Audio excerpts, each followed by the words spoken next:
Bangladesh is battling both political turmoil and economic collapse as industry leaders warn that the worsening power and gas crisis threatens to shut down factories, trigger mass layoffs, and accelerate financial defaults. Nobody is supporting what Mohammed Yunus is doing because all that he has done, he has tried to ruin the relationship with India. He has tried to stop the trade with India.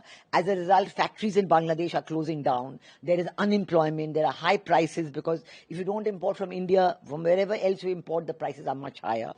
Factory closures are rising amid severe gas and electricity shortages.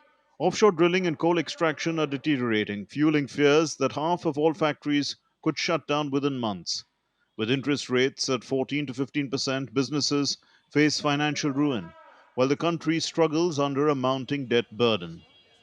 You see, we have to have the loan repayment. A big chunk of money goes away every year. And the economy is really suffering because the investment is also not coming.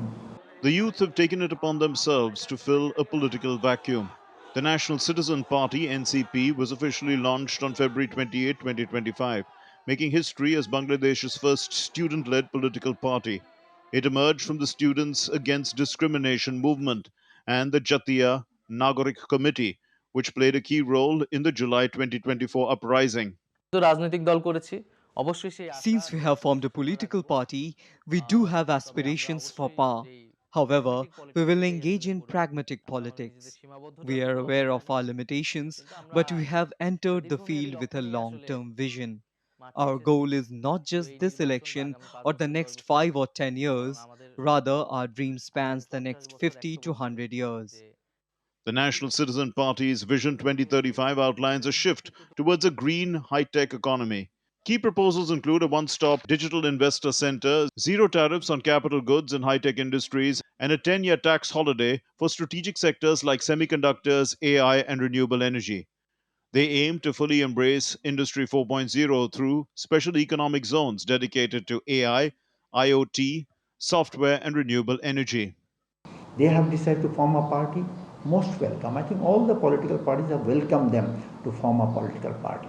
But I would like to caution them, don't form a king's party.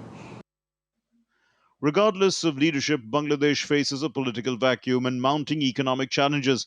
Inflation nearing 10%, weakening exports, an energy crisis, and rising unemployment. The Taka's sharp depreciation is driving up import costs, adding pressure on an interim government struggling to restore confidence in the economy. The Economic Brief, DD India. Talking about our second topic, which is about Bangladesh's economy, going through a bit of a crisis at the current time. Dr. Chaturvedi, do you see Bangladesh falling into the Chinese debt trap?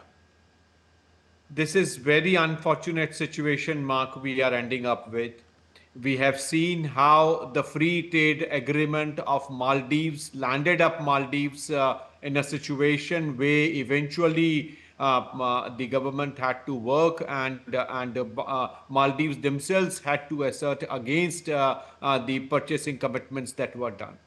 We have seen what has happened in Sri Lanka, the assertion by Sri Lankan economy, by the central bank of Sri Lanka. We have seen they have salvaged the economy. Yes. Unfortunately, similar trend now is discernible in our own neighborhood, now in case of Bangladesh. Indeed. Countries after countries, indebtedness and inability to manage the fiscal crisis that these countries are going through. Unfortunately, if you see, Mark, exports are consistently declining in Bangladesh. Indeed, indeed. People have gone below poverty line. A large number of people have already jumped in across that line. And we are seeing that unrest is multiplying. So in this situation, consistent borrowing from China is going to create far greater problem for Bangladesh economy.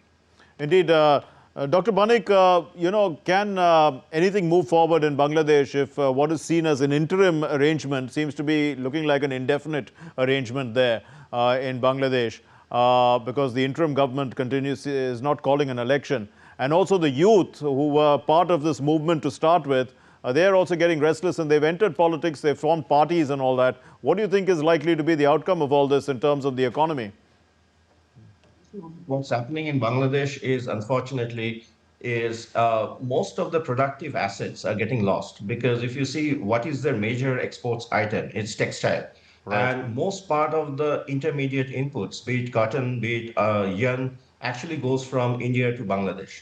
Now, because what Mr. Yunus is trying to do, he is actually trying to take sides more with Pakistan and China, and in the process try to disrupt the supply chain which is happening between India and Bangladesh. What we see is in terms of the basic input items, be it cotton, be it yarn, also fruits, vegetables, all these Right. items, they are now, we are seeing a supply chain disruption. Thank you very much, both Dr. Banik and Dr. Chaturvedi. Thank you for joining us on the Economic Brief this week and helping us understand these topics.